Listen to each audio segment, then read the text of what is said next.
Nahabag na usal ni Nanay Rosa. Audrey? Iha? Tawag nito sa babae at hinawakan nito sa noo ngunit natiling nakapikit ito. Mainit siya. I will take care of her, Nanay Rosa. Kayo na po muna bahala dito. Wika niya at lumapit sa kabayo. Agad siyang dumiretso sa sasakyan at maingat na isinakay ito sa backseat ng Orange Range Ford pickup truck.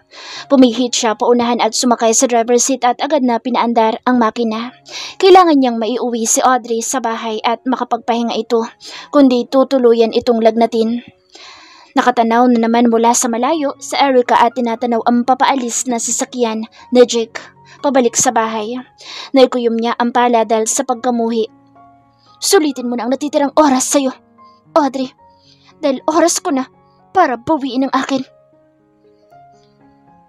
Sa kalagitnaan ng pagbabiyahe pabalik sa bahay, sinilip ni Jake si Audrey mula sa rearview mirror ng sakyan. Nakahiga ang katawan nito sa upuan at natutulog. Namumula-mula rin ang mukha nito at mabigat ang ginagawang paghinga. Ibinalik niya ang tingin sa daan. Kahit papaano ay naginawaan siya nang makita itong ligtas dahil papatayin siya ng sarili niyang konsensya kung may anumang masamang nangyari dito. Nasabunutan niya ang sarili nang maalala ang hitsura nito kanina nang matagpuan.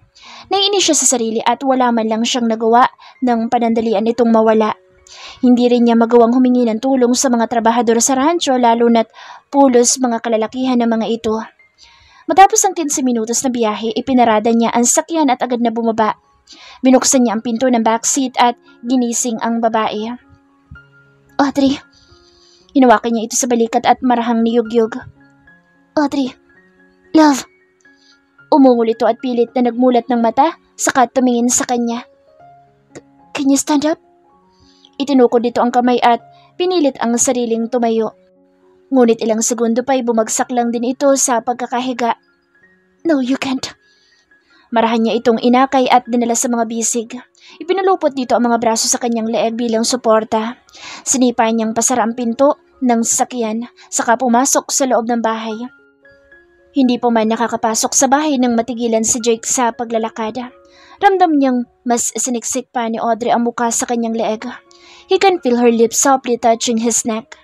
Mariing napapikit si Jake at ipinagpatuloy ang paglalakad. Pumanhik siya sa ikalawang palapag at pumanhik sa kanilang kwarto. Marahan niya itong inilapag sa kama at kinumutan. Umupo siya sa tabi noon at ilang sandali pang pinakatitigan ang babae. Naalala niya ang pasimpleng pag-aalaga nito sa kanya sa kabila ng pagiging malamig niya dito. Madalas sa opisina niya na siya natutulog ngunit tuwing gigising siya sa umaga ay minaabutan siyang kape at pagkain sa kanyang lamesa at maayos na nakaligpit ang mga nakatulugan niyang papeles. Nalaman niya iyon nang minsang magtulog-tulugan siya at mahuli itong inaayos ang kanyang opisina. May pagkakataon pang nararamdaman niyang pasimple itong pumapasok roon at dadalhan siya ng kumot at unan o di kay biskwit at tsaa. Hinawakan niyang kamay nito at dinala sa pisngi. I'm so sorry. Bulong niya tinagka nito sa palad. I shouldn't let my anger eat me. I should have listened to you first. I'm sorry for hurting you again, mi amor. I'm sorry. Anya sa mahinang tinig at pinakatitigan ang mahimbing natutulog na babae. Tumayo siya upang sana'y tawagan ng family doctor nila nang pigilan siya ng kamay ni Audrey. Niyuko niya ito. Please don't leave me. Again. Mahinang usal nito at muling pumikit. I won't. Anya at muling naupo sa tabi nito. Tatawagan ko lang ang family doctor. It won't take long. Babalik agad ako. Wika niya't hinagka nito sa noo. Bumaba siya at tinawagan sa telepono ang doktor. Muli siyang pumanhik pataas at sa ilang sandaling paghihintay ay dumating na ito. Nandoon lamang siya sa loob ng silid habang tinitingnan ng doktor ang natutulog na asawa. How is she? Tanong niya nang matapos nitong tingnan sa Audrey. She's fine. Binigyan ko na din siya ng ilang gamot. Mabuti na lang at agad na naagapan ng sinat. Kung hindi magtutuloy-tuloy yun sa lagnat. Thanks. But one thing is, may napansin ako sa heartbeat niya. Don't worry, mukhang hindi naman masama. I'm just not sure kung tamang hinala ko pero I will try to ask my co-doctors. Tatawagan agad kita kapag nalaman ko na. Thanks, doktora. Anytime. Tapik nito sa kanyang balikat at lumabas ng kwarto. Napagdesisyonan niyang maligo muna at pagkatapos ay ipaghanda ito ng makakain. Sa ilalim ng rumaragasang tubig, tumingala si Jake at ninanamnam ang lamig ng tubig. While driving, sinilip niya sa rearview mirror ang natutulog na babae sa likod. Napadako ang kanyang tingin sa mapuputi at bilugan nitong mga binti. Napahawak si Jake sa dingding at pilit na iwinawaksi ang nasa isipan. Nagmulat ang natutulog na si Audrey sa backseat at tumingin sa kanya. He can see her cleavage na bahagyang sumisilip sa suot nitong dress. Shit! He hissed under his breath. Pinihit niya ang switch ng shower from warm to cold. He can feel her soft lips gently touching his skin and his neck. He combs his hair using his bare hands at nagpakawala ng malalim na buntong hininga. What the heck, Jake? Hindi na nga magandang kalagayan ng tao, pinag-iisipan mo pa ng masama. Pinatay niya ang shower at kinuha ang roba na nakasabit sa pinto. Isinuot niya iyon at kumuha pa ng isang towel sa drawer upang patuyuin ang buhok. Lumabas siya ng banyo at isinabit sa leeg ang towel. Nilingon niya ang babaeng mahimbing na natutulog sa kama. Muli ay nanumbalik ang alaala nito na nagpapainit sa kanya. Ipinilig niya ang ulo at lumabas ng kwarto. Pagkababa ng hagdan ay agad na nagtungo si Jake sa kusina upang sana'y magtimpla ng tsaa. Nang maabutan niya, si Erica na nagsasali ng mainit na tubig sa 2 tasa. You're here? Yeah. Ano namang gagawin ko doon sa rancho? Tumunga nga at manood sa mga pahusang trabahante doon? Naglagay ito ng tibag sa 2 tasa. Mas mabuti nang bumalik ako dito kaysa sa baka may masigwan lang ako doon. Tumingin ito sa kanya at ngumiti. I made a tea for us. Tumango lamang siya at pumasok sa opisina. Suot ang salamin habang nakaupo sa kanyang swivel chair at kaharap ang laptop at ilang papeles. Muling ipinagpatuloy ni Jake ang naiwan trabaho. Lately, sa sobrang daming investors na nais na mag-invest sa kanilang kumpanya, ay sunod-sunod ang mga meetings at natatambakan siya ng mga papeles. Kaya madalas ay sa opisina niya na siya nakakatulog. Hinilot niya ang sentido nang may kumatok sa pinto. It's me, boses ni Erica. Binuksan nito ang pinto at may dalang tray ng tsaa at biscuit. You should take a break. Here. Lahad dito sa kanya na 1 tasang tsaa. Thanks. Tanggap niya at sumimsim sa baso. Muling ibinalik ni Jake ang tingin sa laptop at muling sumimsim sa baso. Namnam niya sa iniinom. Where did you... Audrey? Unti-unting nagmulat sa Audrey ng mata. Teka, paano ko napunta dito? Tanong niya sa sarili at pinilit na makaupo. Tumingin siya sa paligid nang mahagilap ang isang basong tubig, gamot at sticky note sa night table. Drink this. It's for your headache. If you need something, just call me on my office downstairs. Basa niya sa nakasulat. Napangiti siya at hinawakan iyon. Binuksan niya ang gamot at ininom. Bumaba siya ng kama at lumabas ng kwarto. Jake? Tawag niya dito at bumaba ng hagdan. Jake? Tinungo niya ang pinto ng opisina nito at marahang kumatok. Jake, are you there? Walang sumagot kaya pinihit niya ang doorknob at bubuksan na sana ang pinto nang may maaninag. Napatigil siya sa pagbukas ng pinto. Unti-unting nanikip ang kanyang dibdib at maging ang kanyang tuhod at mga kamay. Napasa po siya sa bibig sa nakita. Nakapulupot ang mga bisig ni Erica sa leeg ni Jake habang nakaupo sa office table at hinahalikan ang nakayakap na lalaki. He slid his one hand on her shirt and feel her softness. Mas sumigpit pa ang pagkakayakap nito sa kanyang leeg at mas pinalalim ang kanilang halik. She moans as he beat her lower lip. Dumb! Ang mga kamay nito ay dahan-dahang humahaplos sa kanyang katawan and gives shiver to his spine. Tatanggalin na sana niya ang pagkakahook ng bra nito nang tumunog ang phone niya sa lamesa. Agad na natauhan si Jake at pinutol ang halik. Hinilot niya ang ibabaw ng mata nang makaramdam ng hilo. Babe? Dinig niyang wika nito na agad na nagbalik sa kanya sa katinuan. Erica? Patuloy pa rin ang pag-ring ng telepono. What's the matter? Tanong nito at muli na sanang hahawakan ang kanyang pisngi na mag-iwas siya at kunin ang kanina pang tumutunog na cellphone. Yes? What got you so long, man? Kanina pa kami naghihintay dito. Akala ko ba gusto mo makausap ng personal ng witness? Yeah. Sorry, may inasikaso lang ako sa rancho. I'll be there in 30 minutes. Anya't pinatay na ang tawag. Tiningnan niya si Erica na nakaupo sa lamesa. Nakalantad ang isang balikat nito sa damit at namamaga ang labi dahil salik. Hinilot niya ang noo at nagpakawala ng buntong hininga. You should go home now. Baka hinahanap ka na ng auntie mo. What am I? a teenager? Hindi niya ito pinakinggan. Salip ay inayos ang pagkakabutones ng polo at humarap sa salamin. Bumaba ito sa lamesa at humarap sa kanya. We just make out. Tapos sasabihin mo lang ay umuwi na ako? What the hell is wrong with you? We're not like this before. We used to make love forever and whenever we want to. Nakapamewang na tanong nito sa kanya. He gets the car keys on the table and walked to the door like she's not there. Naiinis na sinundan ni Erica ng tingin si Jake. I hate you! Malakas niyang sigaw. Finally! Naiinip na saad ni Victor nang makita si Jake na papasok sa silid. Tumayo siya at sinalubong ito. Where is she? Nasa investigation room na. Ikaw na lang talagang hinihintay. Anya at sumabay ng paglalakad dito nang may mapansin sa leeg nito. Wait, is that a lipstick? Tanong niya sa gilid ng leeg nito. Pinahid dito ang parte na iyon na tiningnan. Right. Mahirap ang mag-handle ng rancho at baka nasobrahan ng kabayo sa pagbayo. Hindi siya nito pinakinggan at nagpatuloy lamang sa paglalakad. O baka ibang kabayo ang binayo? Mom, what's binayo? Masama naman ang ipinukol na tingin na isang ginang sa kanya at tinakpan ng tenga ng kasamang anak. Sir, please maniwala kayo. Nasabi ko na sa inyo lahat ng nakita ko. Miss, wala po kaming masamang gagawin sa inyo. Ang nais lang po namin ay... Sir, agad na tayo ng investigator nang pumasok si Jake sa loob. Sananyasan niya ito na lumabas na at pinukulan ng seryosong tingin ng babaeng nakaupo sa kabilang bahagi ng lamesa. Agad na nag-iwas ito ng tingin at yumuko. Naupo siya sa kaharap na upuan.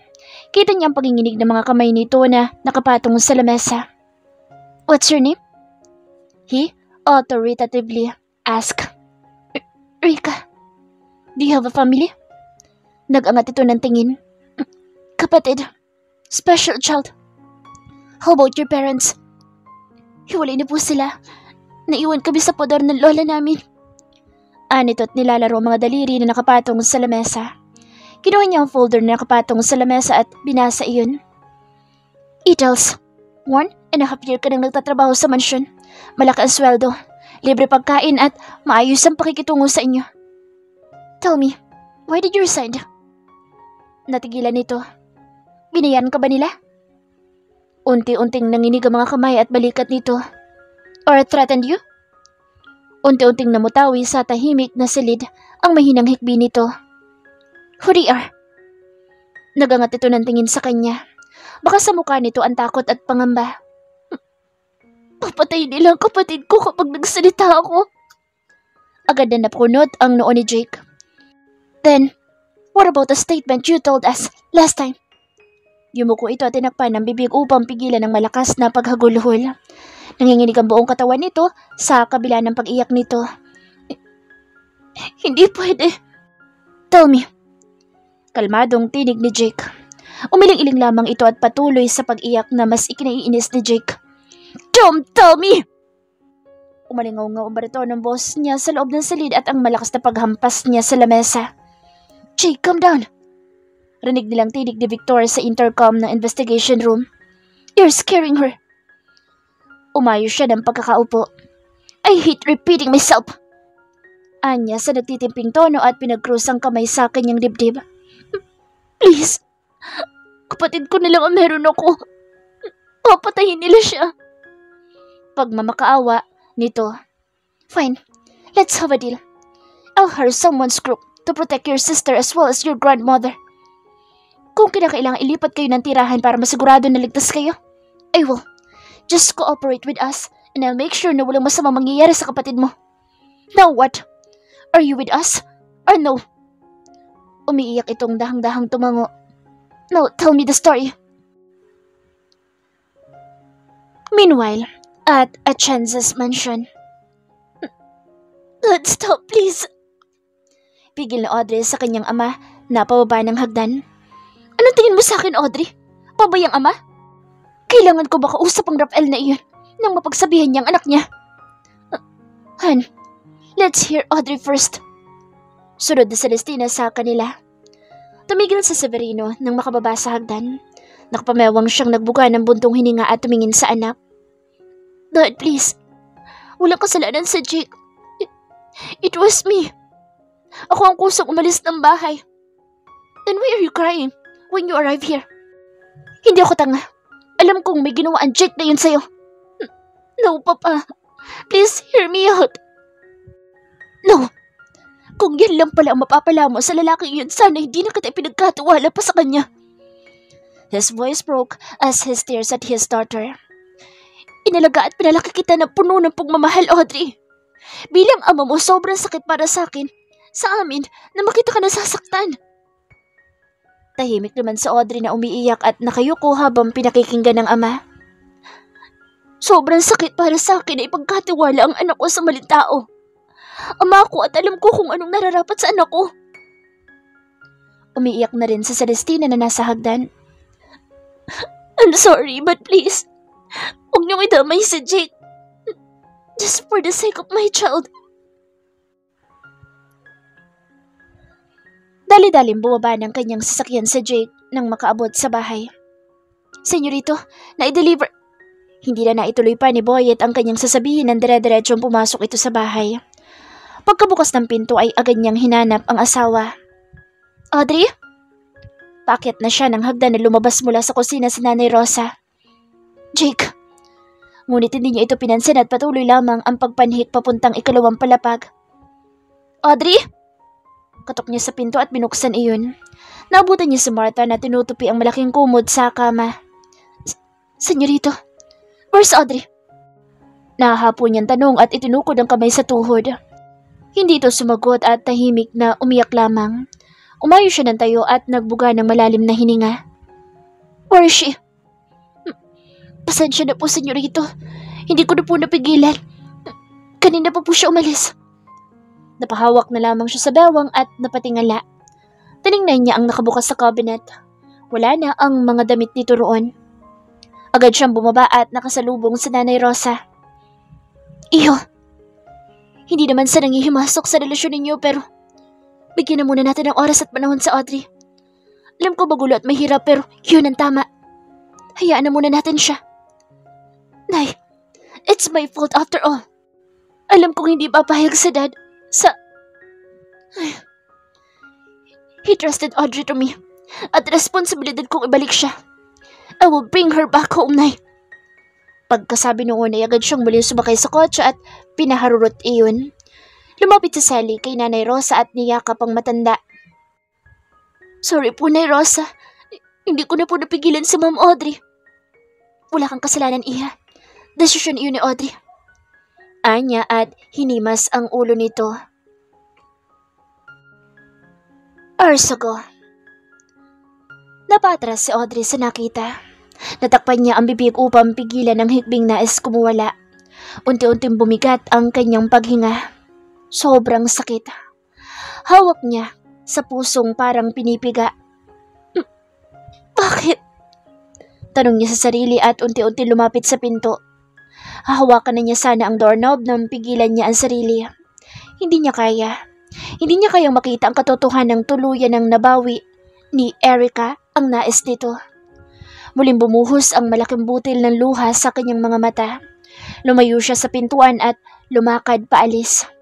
Aakyat na sana siya sa hagdan nang biglang makaramdam ng sakit sa kanyang puson. Napahawak siya sa hamba ng hagdan at napahawak sa masakit na parting iyon. Mahina siyang napaungol dahil sa sakit. Ma'am Audrey! Agad nalapit ni Sally kay Audrey sa hagdan. Hala, okay lang po ba kayo? Natatarantang wika nito at inalalayan si Audrey. Teka po, tatawagin ko si... Pinigilan ni Audrey ang dalaga. No, please. No. Pero, pagdadalawang isip ni Sally, umayos ng tayo si Audrey Nang mahimas-himasan ngunit hindi pa rin nawawala ang sakit sa kanyang puson. Just help me upstairs. Nag-alalang tinulungan siya nito at pumanhik pataas. Nang makapasok sa kwarto ay agad siya nitong dinala sa kama. Muli siyang napaungol nang mas lalong makaramdam ng sakit. Nanginginig ang kamay na inayos ni Sally ang kumot. Nang hawakan siya ni Audrey sa kamay, agad siyang napatingin dito. Sally, please. Don't tell anyone about this. Mahinang usal dito at tumitig sa kanya. Pero po, Sally, please. Pagmamakaawa ni Audrey, napayuko na lamang si Sally at marahan tumango. Thank you.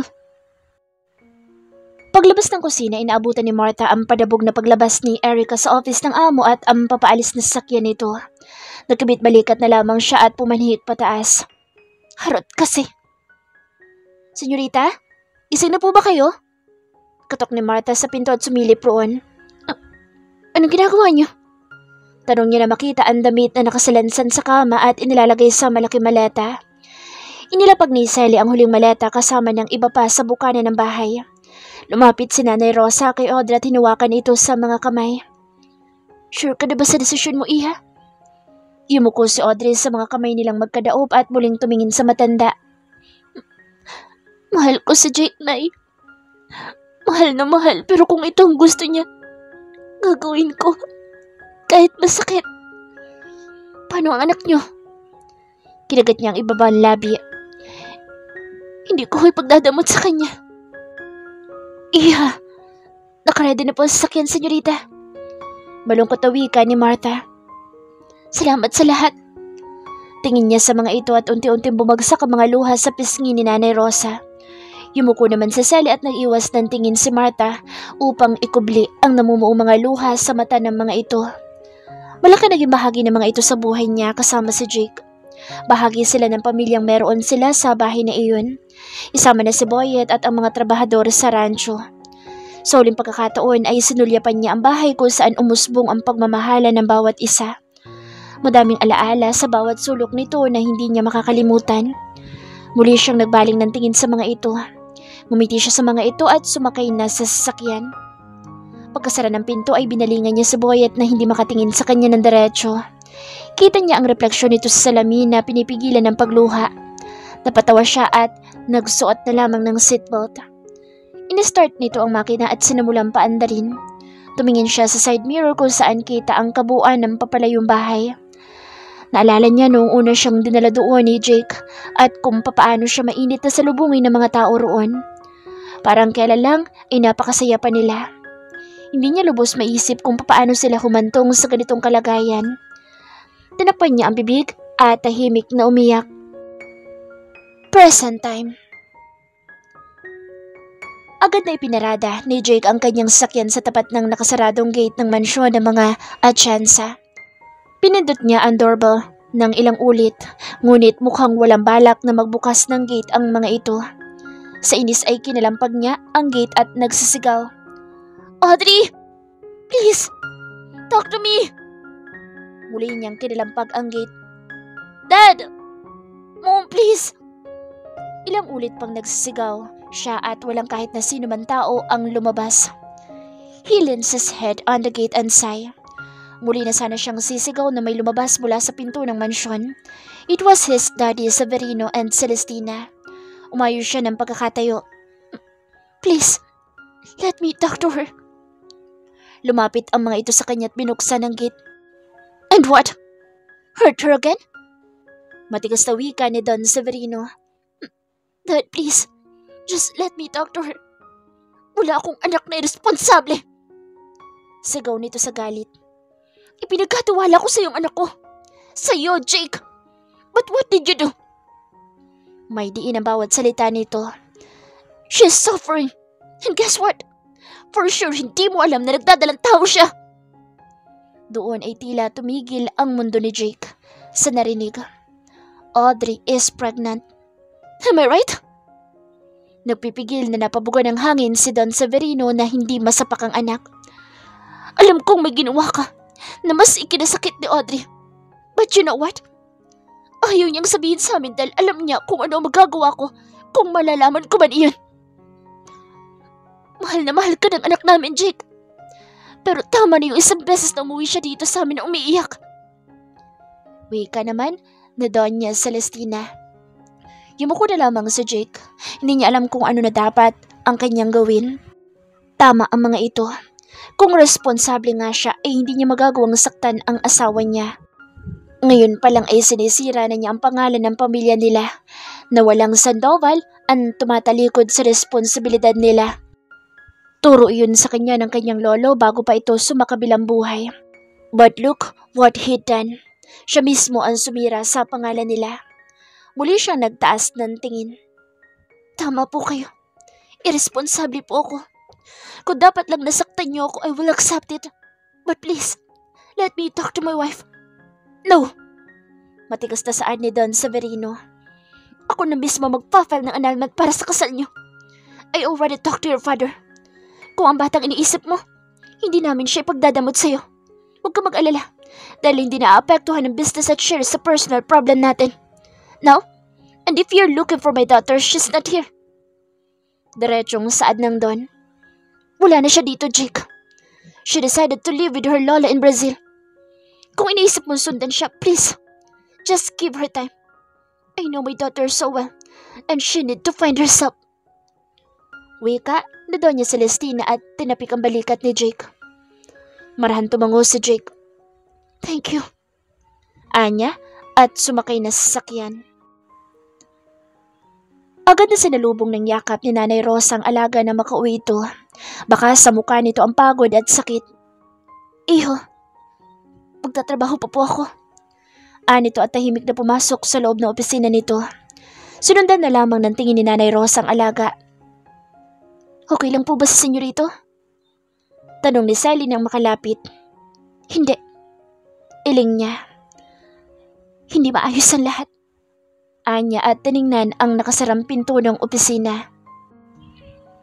Pagkapasok niya sa loob ng opisina ay agad na nabuhay ang galit niya sa sarili. Nasabunutan niya ang sarili at galit na pinagtatapon ang kung anumang mahawakan. Ibinato niya ang isang tray na folder na nagkalat naman sa sahig. Binayaran lang nila ako para sabihin yun sa inyo. Naiiyak na wika ni Rika. Muli siyang dumampot ng kung ano at malakas na inihambalo sa pader. Nabasag ang baso ng kape na lumikha ng malakas na ingay. Walang kasalanan si Audrey sa nangyari, Jake. Sana nga, tama yung ginawa mo. Victor said and closed the door. He kicks the swivel chair and throw another tray of portfolios. Pinagahagis niya ang mga nakapatong sa bookshelf at malakas na itinumba iyon at gumawa ng malakas na pagdagundong. Napasandal na lamang siya at napaupo habang umiiyak. Muli niyang sinabunutan ang sarili. Everything is a mess, but nothing's messier than his mind and heart. Audrey! His heart cried for her. Pagpasok pa lamang ni Audrey sa bahay ay nagulat siya nang biglang takbuhin ni Jake ang kanyang kinaroroonan at buhatin siya sa ere at habang iniikot-ikot ay tumatawa siyang kumapit sa leeg nito. Nakangiti naman sila Nanay Rosa at ang iba pang tao sa bahay na makita silang dalawa sa bukana ng pintuan. Ibinaba siya ni Jake at mahigpit na niyakap. Audrey! Gumanti siya ng yakap dito. Audrey! Let's stay more bit longer like this. Anya at mas sinigpitan pa ang pagyakap dito. Audrey! Audrey! Agad na napamulat si Audrey nang maramdaman na mahinang pagtapik sa kanyang balikat. We're here. Saad ng pinsan niyang si Georgina.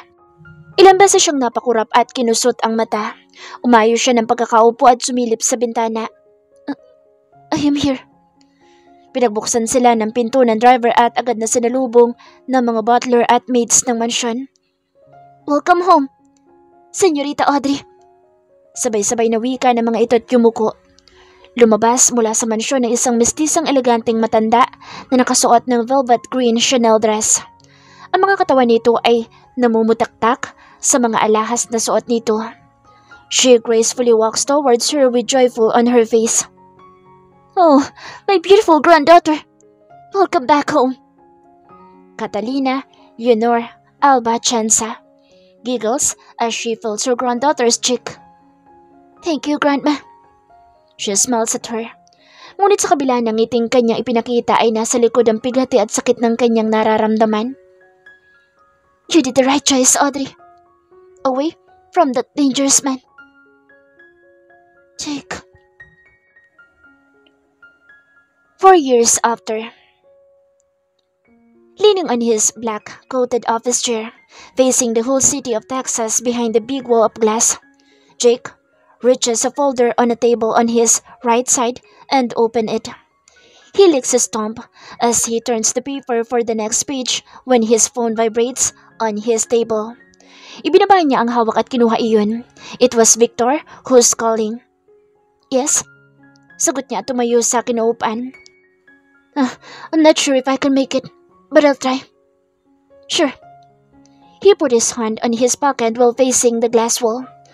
Victor is inviting him to celebrate their new business industry in a automobile in San Antonio, also in Texas. The Volkswagen, the top-selling car brand in the world, is now under CDZ Corporation. Chapeleto de Zambrano conglomerate, also known as CDZ Corporation, is now one of the multinational and multi-industrial corporations not only in Asia but also in West continents, na nagsimula sa isang maliit na korporasyon na pinalago nila ng kanyang ama katuwang ang ilang business partners, matapos ang ilang taong pagsusumikap. He then faces his office table and read the folder he's been reading. Yeah, I'm focusing on it. I'll send you the emails later. He pinned the phone between his shoulder and ear, then clicked the button to sign the contract. Oh, you're with Philip? You mean Philip Darius? Napatigil siya at hinawakan ng phone at umayos na ng tayo. I see. He nods. Philip is one of their colleagues on their college years, studying business, administration law, etc. It's been a half and a decade since their last get-together reunion with their college colleagues. Sa pagkakatanda niya ay naging governor na sa Pilipinas ang ama nito na dating mayor ng isang maliit na lungsod. He then remembers their last conversation.